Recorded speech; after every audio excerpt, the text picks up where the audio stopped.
Ladies and gentlemen, welcome to the Garage Gym Athlete Podcast. I'm your host, Jerred Moon. The Garage Gym Athlete Podcast is a result of my desire to build better humans, unequivocal coaches, and autonomous athletes. I've spent the last several years obsessing over program design, nutrition, and every other way you can optimize human performance. This podcast distills the latest scientific research with what I've learned and blends it with the not-so-scientific field of mental toughness. We are here to build you into a dangerously effective athlete. If you enjoy this podcast, you can find out more about our training at garagegymathlete.com. And if you want to pursue more into the field of coaching and programming, head to endof3fitness.com. Thanks for listening.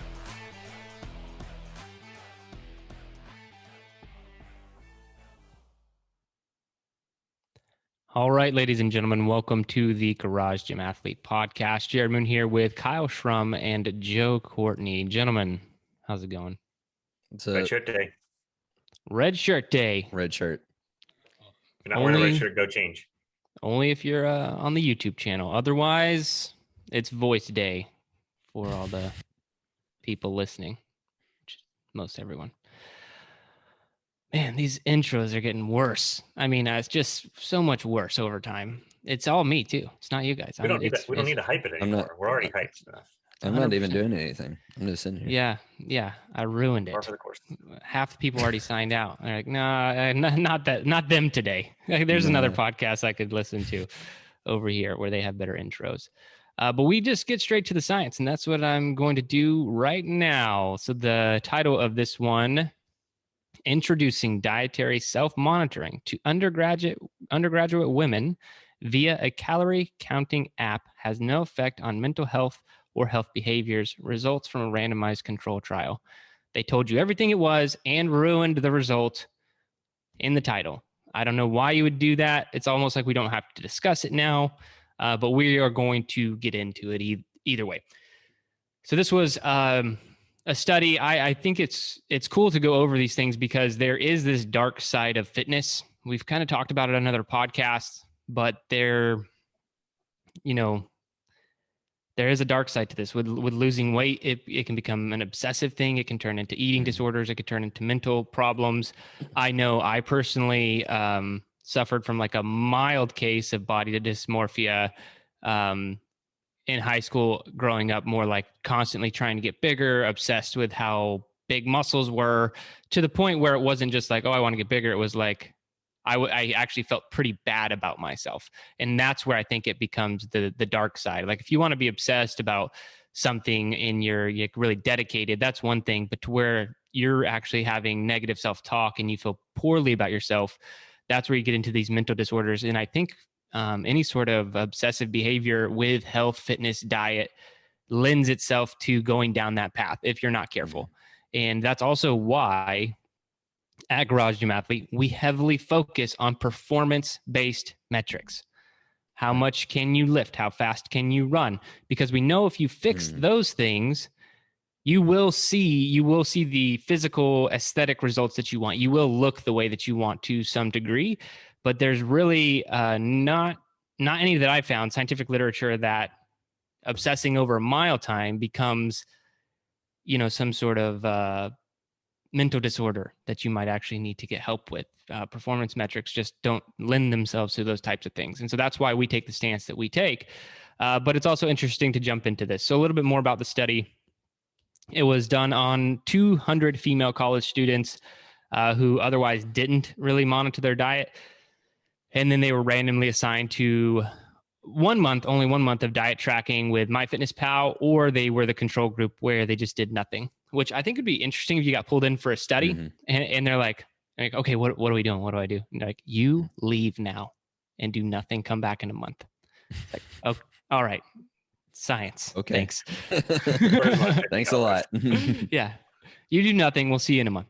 Because they basically filled out a bunch of paperwork and stuff, right? And like questionnaires and stuff like that. And then you get to the end of that and it's like, all right, you're done. Yeah. See you in 30 days. See you later. Yeah. We'll have some more paperwork for you. And that's basically, I'll sum it up too, because this study is very simple. And we can get into some of the nuances of it, but that is what they did.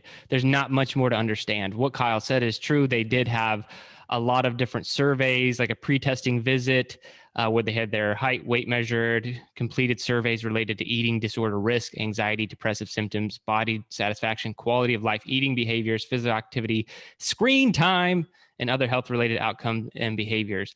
So the screen time one I thought was very interesting because I read some research and also put that in my book, Killing Comfort, about how screen time is like this leading indicator currently for our youth to have depressive symptoms and also suicidal tendencies.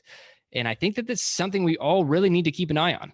And that's kind of what I say in the book is like, we don't have any definitive things. Like we can be like, oh, is it correlation or is it causation, blah, blah, blah. But are you going to take that stance when it's your kids? You know, are you going to be like, you know what? It's not causation. It's just a correlation. So my kid can be as much screen time as they want. Don't worry about it. So you're probably not going to take that risk with your kids. And so why take that risk with yourselves? There's something to be said about screen time. I did dive into that a little bit further than I should, but I was looking up the studies that the surveys that they have. So one of the ones they followed or modeled was the Youth Risk Behavior Surveillance System, YRBSS. And so I just wanted to see what the questions were. And you can like Google that. It's from the CDC. They have a middle school one. They have a standard high school, national high school one. And they do have questions about screen time specifically in there, unrelated to school usage. And they ask you about how much screen time is in there. And these kind of questions were not in these types of surveys until, more recent history. And it's because even the CDC is starting to recognize that this is a legitimate concern, too much screen time. But again, that's kind of a tangent, but like I said, I jumped into that one because it was just something that I was interested in. So they had these pre and post visits of all these women. They sent out an email to like 4,600 and ended up with 200 people participating. And they didn't really find, they did not observe significant negative effects on eating disorder risk, anxiety, depressive symptoms, body satisfaction, quality of life, eating behaviors, physical activity, screen time, or other forms of weight-related self-monitoring. They didn't find any sort of problems with tracking food with MyFitnessPal for 30 days. Also didn't seem to help either. But what did you guys think about this study overall? And maybe we could just get some thoughts on, I don't know, eating disorders, going down this path. We're all coaches. We've seen a lot of people do it, and we definitely know the dark side of these things as well. So what are your thoughts?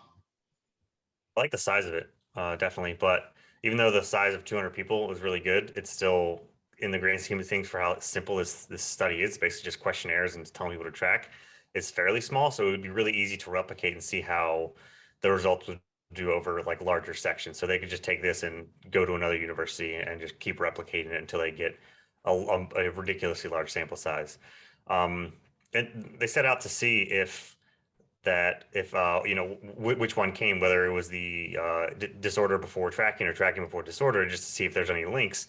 And I think one of the important things for coaching side of it is that the person's personality will matter as well, because if they are really intense, a perfectionist, and obsessive, then I think that might lead to it being either worse.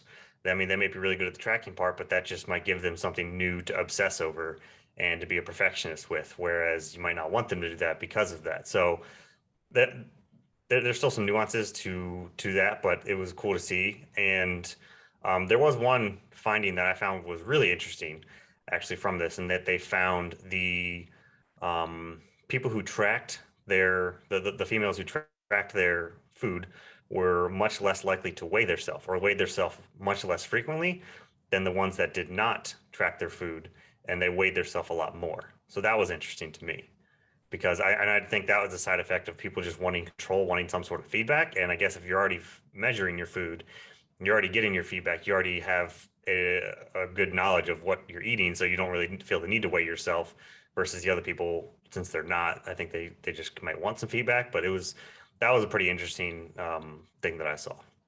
Yeah, I noticed that as well. And the control group, actually, it went up to, to a significant amount. I mean, it increased a significant amount. And I think that was part of the whole process of come in, fill out a bunch of questionnaires, and then that's it. I'll see you in 30 days. You'll have more questionnaires to fill out. You know what I mean? So it's kind of like, well, I'm participating in this thing. I kind of feel like I might need to have some data, or some kind of number to give them or something at the end of at the end of this thing. And so I don't know if that contributed to it as well. If you're not really doing anything else, like you went in for this study and you filled out some paperwork, and then 30 days later you're filling out some more paperwork, you maybe feel like you need to do something, or maybe it just put it in their mind and they kind of started, I don't know, stressing out a little bit about it more than they normally would have. But yeah, that was something that I that I noticed as well.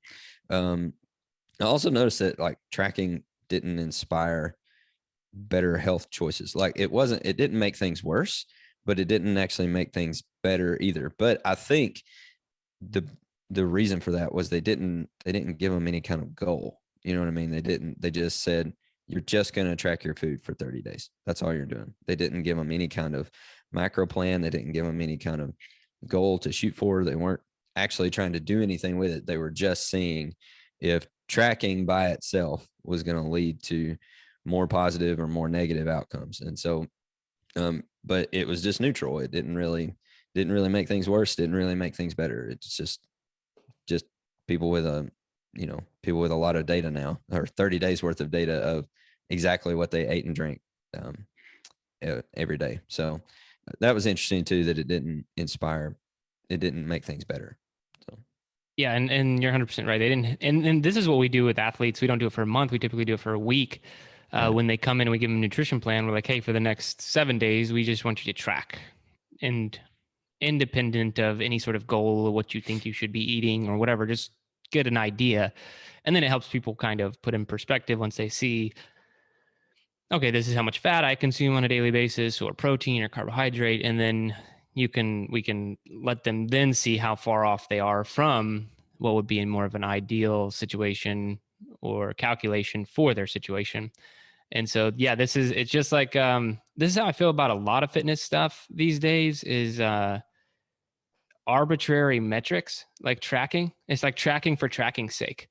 And I get this from a lot of athletes.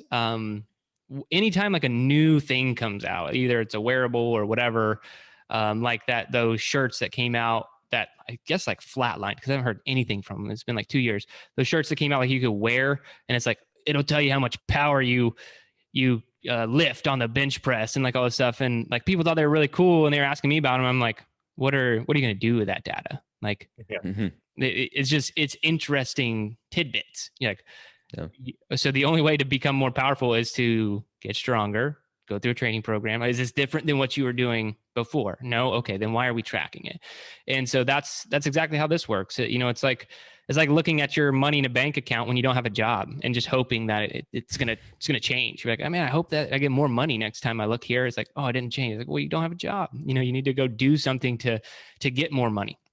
And that's a big thing. So I wasn't surprised by that completely, because of just like as a matter of fact, if we're just tracking, but I am surprised by it. Like on the side of like, really, you're tracking everything for 30 days and you didn't change a damn thing. Like you're just like, nah, this is interesting. Cool. And so I did find that like not surprising and surprising at the same time, if you will, because of the human behavior side of that. But overall, I think that it was, I don't know, like kind of ineffective. Like it's only 30 days, and the adherence rate was really good. It's 89.1%, which I was also surprised with. I thought that was pretty high.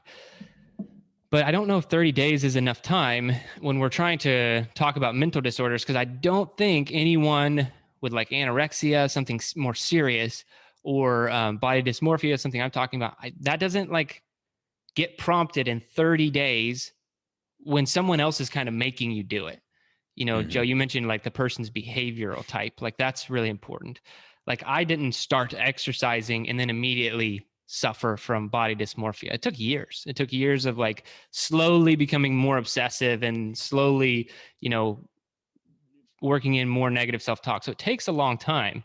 And I do think it's my belief, independent of this study, that tracking for too long is a negative thing.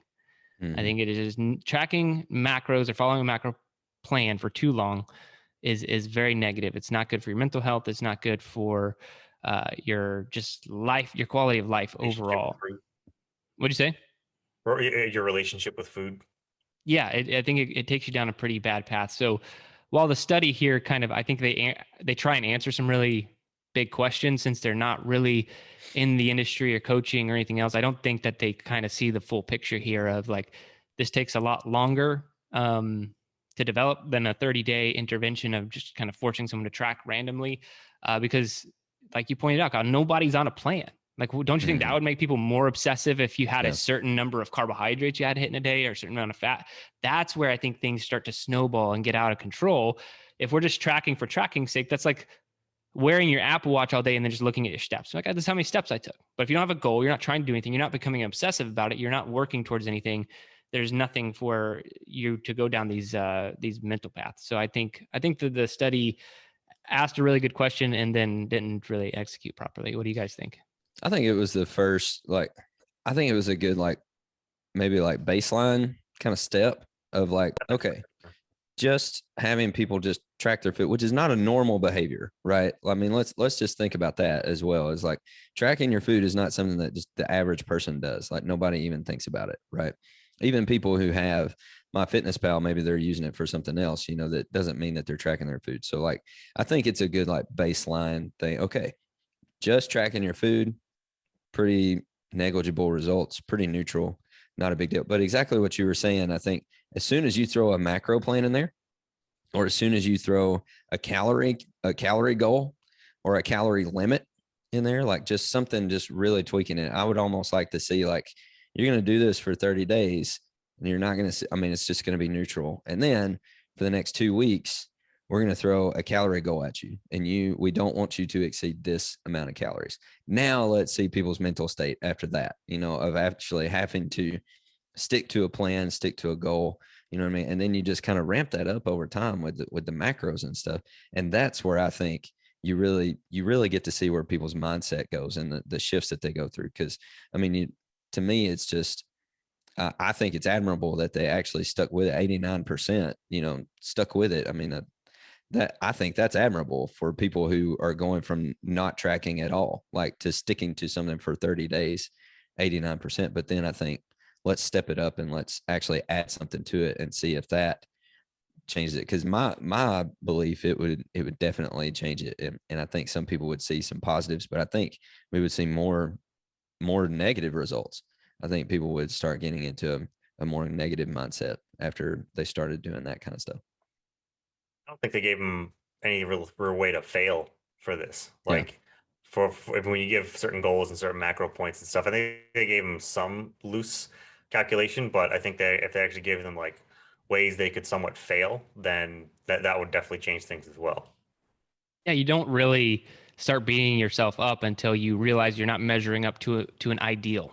Yeah. You know, you have this, and that's where a lot of these mental disorders come from.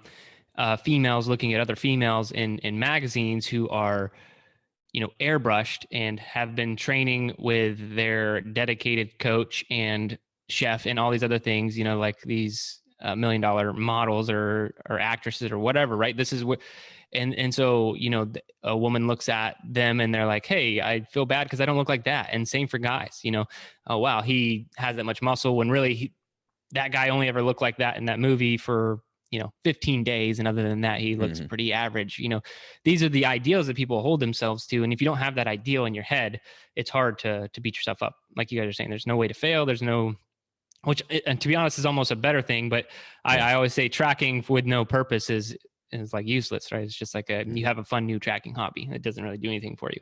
And so, yeah, I think overall, we can get to like killing comfort on this. I think the studies, it's asking a good question. I think that they could have done it a little bit better to truly dive in to see if there is any sort of like mental issues with tracking. I think we all need to keep an eye on physical activity and screen time. There's two huge things that I think are crushing mental health right now. And so keeping an eye on those things. And I would say for killing comfort, it's a tough one, right? Because I want people to track and know, but at the same time, I don't want you to go down this obsessive path. So for killing comfort for me would be what we tell our athletes to do. And that would be, you know, track for 7 days and just kind of see where you're at. And then compare it to an ideal. If you're one of our athletes, we have a lot of ways to calculate your own macros, like educational resources in the members area. And then just pause after you know those two things and see how you feel.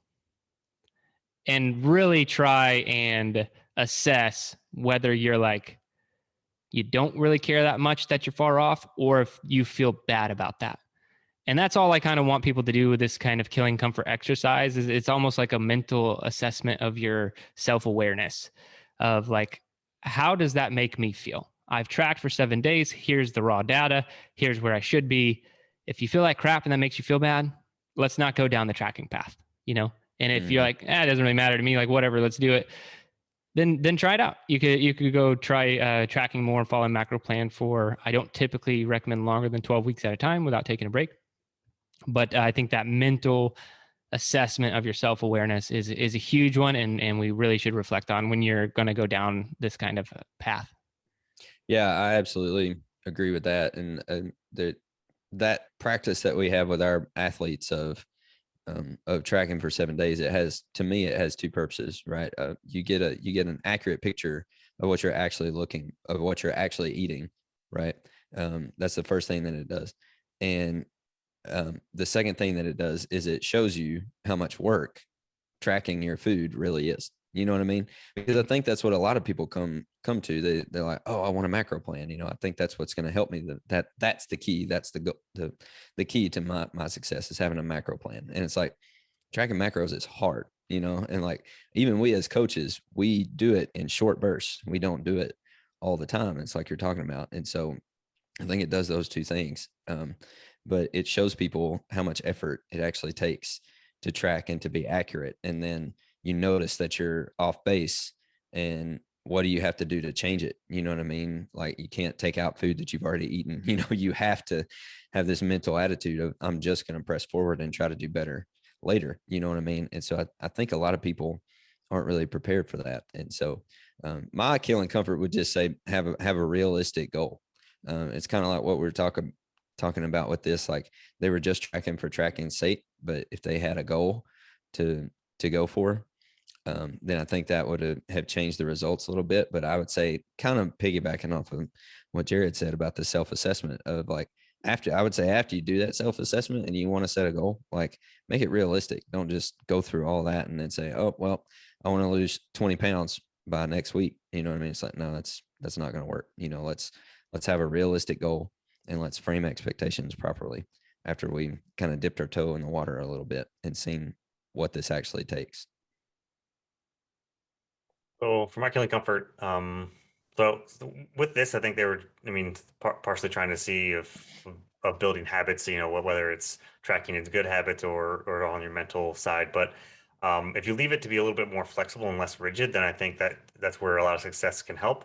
So my killing comfort would be to introduce a new weekly flexible habit that you can do in your life. So that could be, for example, each week you might do a 14 to 16 hour fast. You choose whatever days you do it. Just do it 3 times per week, 2 times per week. Maybe you don't drink any smoothies. Maybe try and do 1 or 2 smoothies per week. You pick which days you do it, and just slowly get these a small habit forming, and you get to be flexible for when you do it, and then that'll plant the seed to maybe do others. I think Ashley, for a while, she was trying to do 1 meatless meal or meatless dinner per week. It's something that she's told us about. And I know we do a smoothie a week, and I try and do a second one if we can. So just try and do some flexible new habit that you can introduce, and then add on from there. Awesome. So I think that's everything. I will say, like I mentioned it in the last podcast, because my scale was gone. I hadn't weighed in since February. So that's a long time to not weigh in. But my weight had not changed. And so that's really encouraging to me, because I just was actually unaware. But that also, these are the reasons I don't track, because I never want to sound hypocritical if I'm like, you should track, but I don't need to track. That's not what I mean. It's like I'm where I want to be, so I'm just not going to track. If for some reason that my weight had significantly decreased or increased when I stepped back on the scale, I probably would be on a macro plan to fix make the adjustment that I needed to get things right. But I mean, I haven't tracked all three macronutrients on a macro plan, I feel like, in years. But I do, and so this is just another tip for people, I do occasionally track a single macronutrient. Yep. And it's typically never fat. It's only ever carbs or protein. And more often than not, it's protein. And we do this protein and water challenge occasionally in the Garage Gym Athlete community. It's where you track your water and you track your protein. Because if you're getting enough protein and you're getting enough water, you have a lot of that, you feel satiated with enough protein. So you typically eat less. That protein burns more calories than other macronutrients just by itself, the thermogenic effect of it. And so do things like that too. If you're a little intimidated by tracking, but you want to do something, is like just tracking carbohydrates. We kind of talked about that from more of a performance setting in our 3-part series, but it's like, if you just track carbs and you realize you're eating 600 carbohydrates a day, and you are not an elite endurance athlete, or whatever, you train 3 days a week and you're doing 3 block or whatever, it's like, well, you might not need 600 carbs a day. So maybe we'll try and reduce that. And same with protein. A lot of times people track protein. They're like, I'm getting like 43 grams of protein a day. It's like, well, let's try and get 140 and see how you feel, see what changes. And so these small little tiny changes can really add up too. You don't have to go on this crazy macro plan or tracking every single thing that goes into your mouth. Like, the reason I like tracking protein is just so easy. You just you can estimate things pretty well. Meat, you can track it pretty well. And it's almost like you just keep a running tab on your phone. You don't even need an app to do it. It's just like, okay, that had this much protein, this much protein, this much protein. And like Kyle said, go in with a goal. And those are great places to start. But I think that's it for this study. You guys have anything else? I think we're good. All right. We're getting into the book review we skipped last week. One of my favorite books. So whatever. We're going to dive right into it. One of Joe's favorite books too. Yeah. The name of the book is The Road Less Stupid by Keith J. Cunningham. Avoiding the dumb mistakes that sabotage growth, profits, and business success. Advice from Chairman of the Board. So this book was introduced to me, I think shortly after it came out, and it has quickly become one of my favorite books. And how I deem books, and I've probably talked about this before, are what actions do I actually take in my life from the material I read. And so away from entertaining books that I don't read, when we're talking about self-development or self-improvement type books, if you read one and you do nothing, I would say that book was not very impactful. But if you read a book and you make some sort of change after having read it, then I would say that book was incredibly impactful. And for me, this book has made me make some changes. And so that's why I think it's very impactful. So the entire premise of the book, he even says in the book that you can read this book out of order. There's no, you don't have to read, you could read the end chapter, then go to chapter 1. It's not necessarily sequential. And the whole premise is about thinking time, that you should think more. And that, I don't even have to dive in much further than that. We can get into parts that we liked and didn't like or whatever, but the whole book is about thinking time. It's about sitting down and thinking about things, for 30 minutes, for an hour, and actually thinking through all of the pros and cons of a situation, the outcomes, because what we do and what I know I do, if I have a big decision or something weighing on my brain, it just kind of bounces around in my brain all day. It's just I'm not necessarily thinking about it all day, but when I'm on a walk or driving my kids to school or something, that random thought is in there, the decision I need to make or the thing I'm thinking about in the shower. And then eventually you come to some sort of solution. Your brain has gone through all of the pros and cons, right? And so that's kind of how we think through things, I think most people. But this is kind of setting aside time to be like, okay, I have to make a decision here. We have to do something here. I'm going to dedicate an hour to just actually sitting down and thinking about it. And to some people, this wouldn't be productive, but I think it's incredibly productive if you actually try it out. So that's the whole idea. Let's get into some of our takeaways, what we liked and did not like about thinking time. So I know Joe has a lot to say about it, so I'm going to go before him.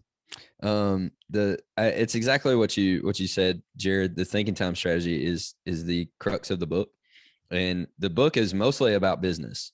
It's most of the advice that he has in there is related to business and to running a business and those types of things. But the thinking time strategy is what I pulled out of it. Of I can literally use this for any area of my life. So Mm-hmm. if you want to use this thinking time strategy to be a better employee, to be a better spouse, to be a better parent, just be a better person in general, like you can use this for anything. And so that's why I think people would come to this book and say, man, this is a business book. I don't own a business. I'm not running a business. I don't need this. And it's like, no, that what he's talking about in here is actually going to make you a better human if you employ it to whatever, if you apply it to whatever it is that you're doing. And so that's why I like it. That's why I like the book.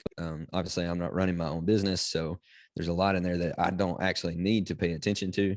But the whole thinking time strategy, just the idea of it, is very impactful and very powerful, I think, if you just put the time into actually doing it. But he talks about his process, how he's been doing this thinking time thing for a long time.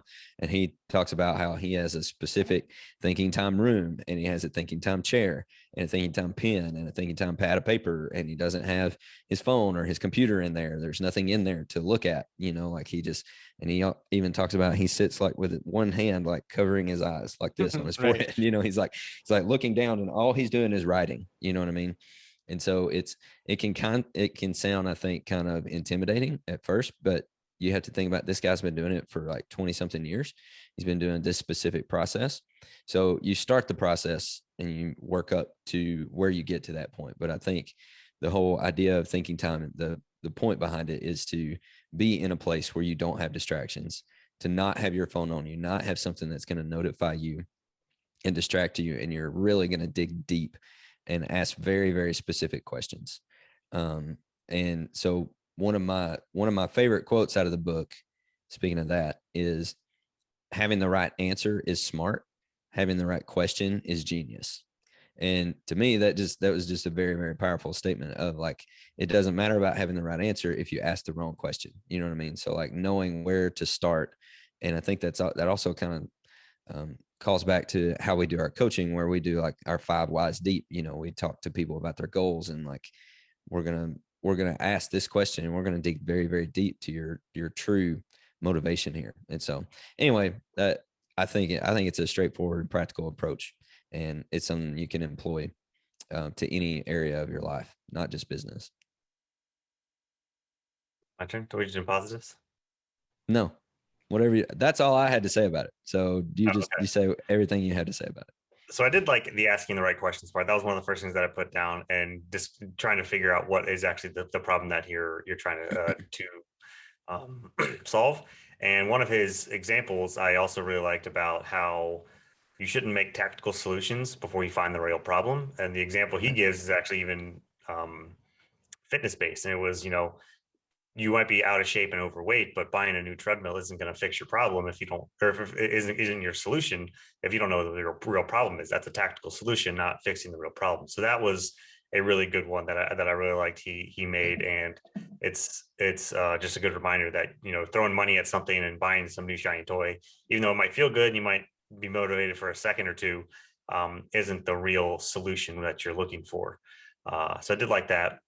And there was another part about like the leadership techniques, and he went deep into how to get somebody to invest in their own job and their own, like, as a manager, especially like business wise, but just how to get somebody to invest in their self or in what they're doing. I did like as well, because it's not all about coming down with an iron fist. You have to like really discover what motivates somebody, how to actually get behind and motivate someone instead of just like pushing them into something.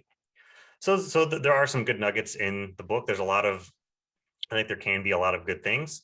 I will say the audiobook, I don't think is the best way to consume this one. So I think especially for business people, I think you really need to get the physical copy, because he has so many things that he goes over, and just the way he talks, I think it's best to go through the physical copy of it, because you can either take it one section at a time, you can randomly go to whatever section sounds best to you, and just read through what he says instead of the audiobook, because I just, and to kind of segue to the audiobook, I just couldn't connect with it. I couldn't connect with his voice and his style of presenting, because he narrates his own book.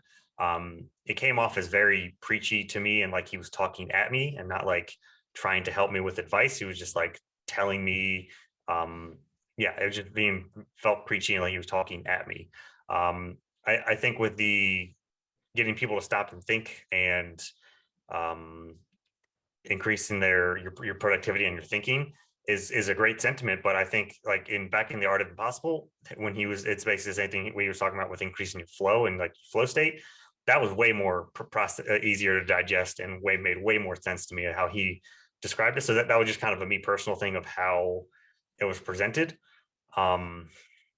So just how he presented to me didn't quite work. And I think because also at some points it was very business heavy, I couldn't really feel as connected with it. Some other things is, this guy should not go into the bumper sticker business 100%. That really got annoying on the audiobook. He has a thing that he just says throughout the book that says, here it is on a bumper sticker. It's kind of his catchy way of saying like, here it is in a nutshell, but it just got really old after a while. Also, with the He did audiobook, say, here it is on a bumper sticker. I don't know. It had to have been like 1,000 times in the book. At least. Yeah. And sometimes the like, bumper sticker was longer than like his advice. It could fit on a bumper sticker.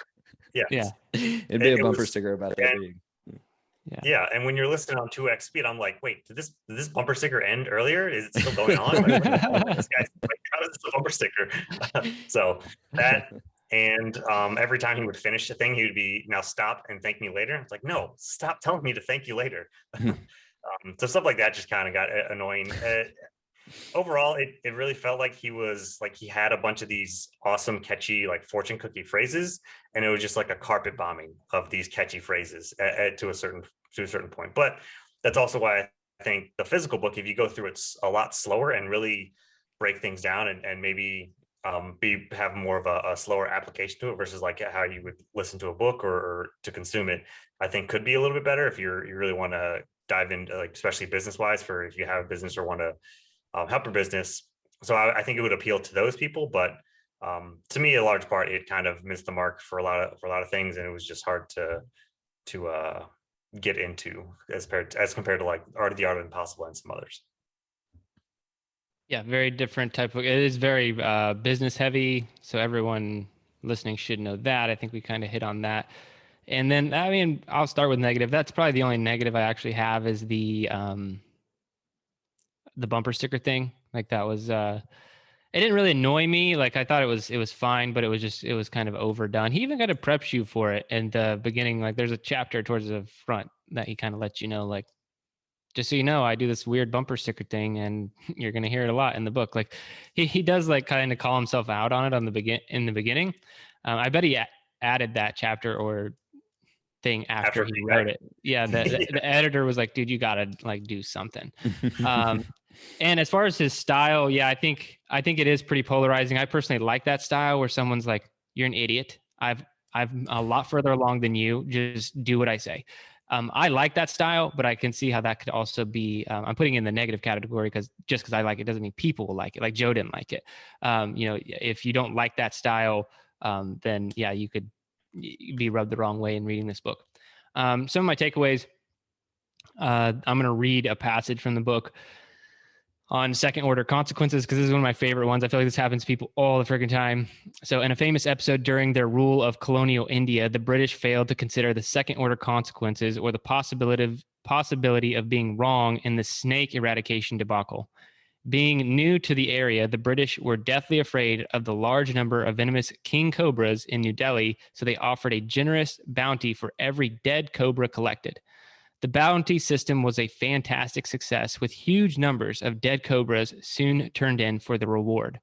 As the available pool of snakes dwindled and bounties became more difficult to collect, some entrepreneurial Indians realized they could breed snakes in captivity and thus continue to receive the bounty. Soon, a large cottage industry of snake farming sprang into life. When the British became aware of this scheme, they immediately scrapped the bounty program. Naturally, the cobra farmers now had no use for the thousands of poisonous snakes they were raising, so they released them back into the wild. The second order consequence: the number of king cobras in New Delhi was twice as large as it was before this good idea was hatched.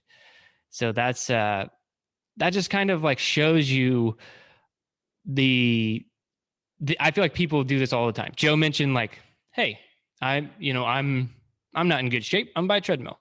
And it's like, well, what's the real issue here? Can we get down into the second order or third order consequence, or can we ask what the problem is first before we just jump to the solution? And had they done that, they may have come up with very different solution to the cobra thing, and so I do think that these things happen to us quite a bit in life, and that's why I think thinking is so important, and just sitting down. And I said it has impacted my life. I try to at least once a week. I'm fairly good at getting it done unless it's a really busy week. Think for at least 30 to 60 minutes. And I typically go in with a very specific thing. I've even pulled questions direct from his book. And I just sit there and I do pretty much what he says, no distractions. And I think, and it's actually helped a lot of clarity on direction of things and like doing stuff. So I think that we all just need to do that a little bit more. Even if you don't read this book, just sit down and think. Because I know for a fact, unless it's a gigantic decision, let's say like buying a house or a new job, those are the only times where like I'm actually have put a pen to paper with like pros and cons of stuff.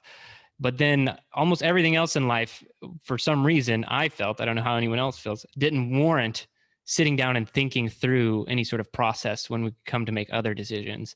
And so I think if you can get in that habit, you'll be way better off. I loved his 3 pillars for success. And those 3 are: write down your major outcomes every day.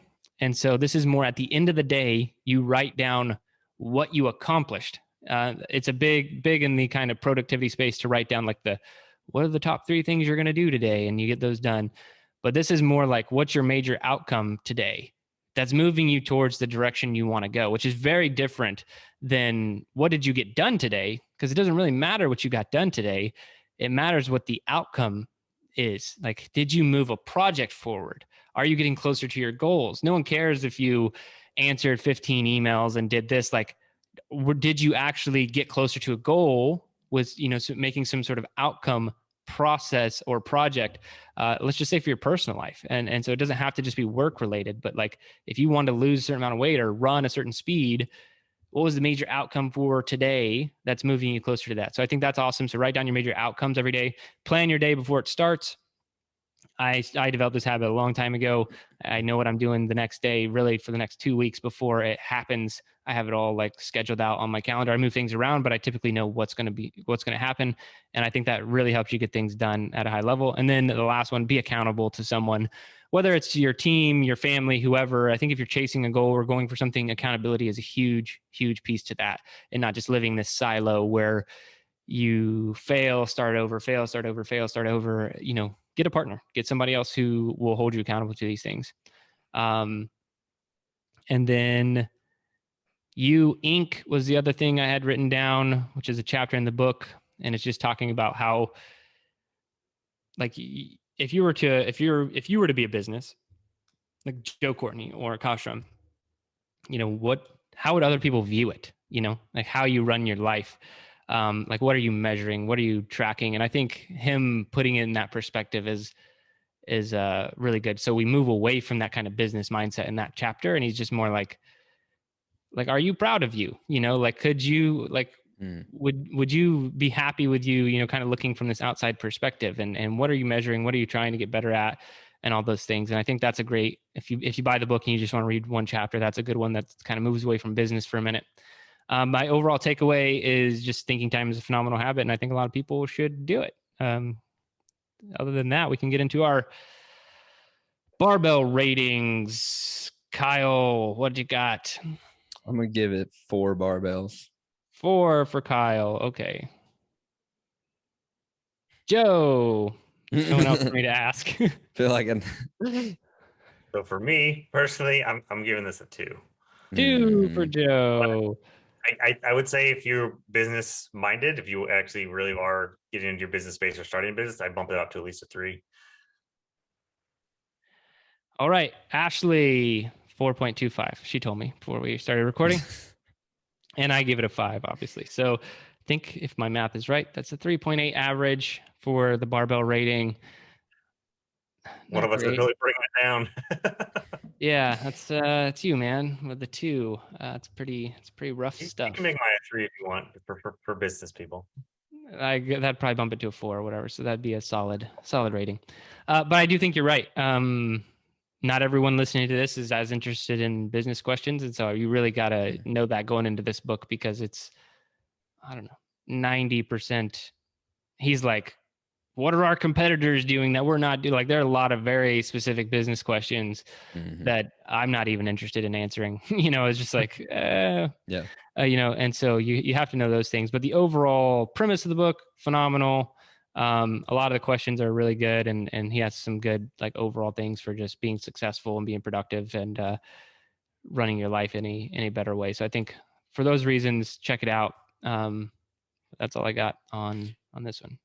Yeah, I think even if you're not going to use the business portions of it, the things that you were talking about, like especially the You Ain't chapter of just examining yourself, and are you, what kind of person are you really? Can people depend on you? Can you depend on yourself? Those kinds of things. And then just the thinking time strategy. Like if you just bought the book just to have a written out version, of the thinking time strategy, just so you can learn how to do it and apply it, I think that makes it more than worth picking up the book, even if you don't even read the other 90% of it. I think if you just read those couple of things that are universal, I think that's more than worth getting in the book. Awesome. Well, let's get into the workout. Kyle, what do we have? This week we have River Heist, which is one of Joe's creations. Yeah, nothing to do with it. Yeah. Let's see, 5 rounds for time for a 33-minute cap. Each round is a 1,000 meter row or run, and then a 1,000 pounds of ground to shoulder. So you're not lifting 1,000 pounds all at once, because there's no one alive that can do that. You're going to take a ball or a sandbag or a kettlebell, something that weighs a set amount, and you are going to do enough reps of ground to shoulder to equal 1,000 total pounds. And so once you've done that, then you go back and you cycle through the row again. You do that 5 times for time, 33-minute cap. Here's a side note. If you don't have a ball, use a plate. And when you use the plate, just tap the ground and lift it overhead. You do not have to lock it out. Also, barbells not allowed. Thoughts? One, I think this is a cool workout. So Joe came up with it, and it's the most gamified, scenario-based workout we have. And I think that, if you know what Joe reads and everything else, like, I'm sure he could come up with a lot of these, and would be his preference for workouts. But I do think it's really cool, because I can just picture myself like, okay, you're on the boat, then you got to go lift all the heavy bags of crap, gold or whatever it is, and then get out of there as well. So I think it's a cool one. As far as any tactics or strategies I have, I think that the ground to overhead is the only place where you can get sloppy here. Like we kind of mentioned in there, don't use a barbell. And if you're using the plate, like you don't have to lock it out overhead. But just be mindful about how you're doing it. Just because we didn't say this has to be a perfect form, like hang clean or doesn't mean like it should be sloppy, if that makes sense. Like I do think that can happen when you're using like a med ball or something like that. You can start rounding your back when you go to pick it up, and you can just get sloppy. So just keep that in mind as you go through this workout of get those 1,000 pounds, however you want to break it down, but make sure that you are maintaining good form. We're still exercising here. It's still fitness. So, like make sure you have really good form during every single ground to overhead. Yeah, I'd say the ground, well, it's ground to shoulder. Oh, ground to shoulder. My bad. Yeah. So the ground to shoulder, you should be doing that as fast as you can. So I'm the one that's telling you to go fast on the ground to shoulder. And the row or run, the 1,000 meters, should be sustained. So keep a sustainable pace, whatever your meter goal is for your time goal for each. So keep that good 1,000 meter pace, because that's your like not recovery pace, but you're going to be doing the 1,000-pound, the ground to shoulder as fast as you can, and the other one you're just going to need to pick a max sustainable pace throughout.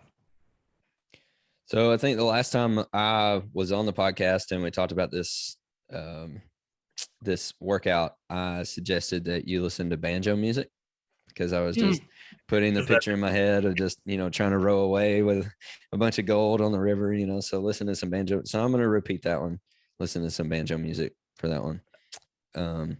One that comes to mind, I didn't have a song to suggest last time, but I'll suggest one this time, is Purgatory by Tyler Childers. So start out with that one and see how fast you can go while playing that song.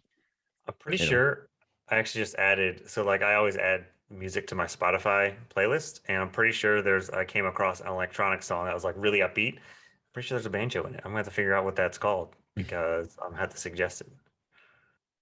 Yeah. I don't encounter a lot of banjo in my life. I don't either, but I mean, this is a pretty specific, especially like the motivation, like the inspiration behind this workout is very specific. So I think let's just keep going with it. So. All right. Anything else, guys? Then if you really want to go crazy, or like the Hamburglar eye mask. Yes. Hey, everybody has masks now, right? Like we all have masks. Yeah, so. You just cut 2 eye holes in it. That would be great to see someone wearing one of those masks. I really hope we see that in the group. I really hope that somebody throws that in the group. Challenge extended. I mean, I think if I remember correctly, Jason Wood was kind of all about this workout the last time. So yeah, let's throw Jason under the bus. That's Jason, you are the one we are thinking of when we say someone should wear a mask. We're all thinking Jason Wood. So we won't be disappointed if you don't put that picture in the group. Like, don't worry, we won't be disappointed. Right. Hopefully, you made it this far in the podcast. I was worried about the end here. Like, we're only not a lot of people at the end. Has anyone ever listened to our workout briefs on the podcast? I don't know. I think they probably they don't even stick around for the topic. I think people are like, okay, what we're talking about eating disorders. Cool. I'm getting out of here. We never. I don't know. So should I even end it or just end like here? We're done. Well, let's keep the endings as good as the intros. Yeah, I'll just better and worse. So I will get out of here. I every time I end it, I like to, just truly thank every single Garage Gym athlete we have. You keep the community going through your support and your dedication. So all of our athletes, thank you so much for listening to the podcast. We do jokingly say that you didn't make it to the end, but I know there are people listening at the end right now. We really appreciate you listening to the podcast at the end, doing the workouts, being a part of the community, and everything you do to make Garage Gym Athlete what it is. Anyone who happens to be listening who's not a part of any of that, and you did make it this far, like there's no reason you shouldn't be signed up for Garage Gym Athlete. Like you need to go to garagegymathlete.com, sign up for a 14-day free trial, and just get immersed into our educational resources, our training, programming, everything that we have. So go do that. But that's all I have for this week. And as your weekly reminder, if you don't kill comfort, comfort will kill you. Gym Athlete Podcast. If you want to learn more, go to garagegymathlete.com. You can learn about our training. Let us send you a copy of our book, The Garage Gym Athlete, or you can even get featured on the Garage Gym Athlete podcast. Thanks for listening.